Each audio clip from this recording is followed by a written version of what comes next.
You ask Tiger to solve. This deals with linear equations with one unknown. The final result is x equals 4. Let's solve it step by step.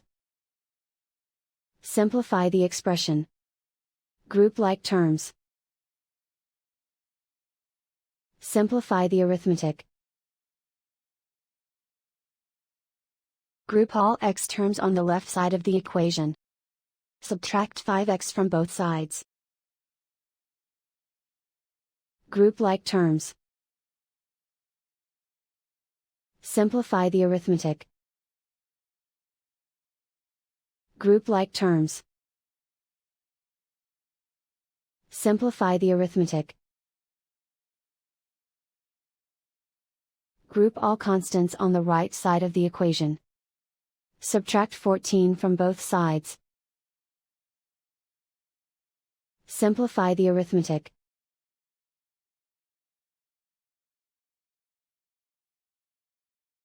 Isolate the x. Divide both sides by -2. Cancel out the negatives. Simplify the fraction.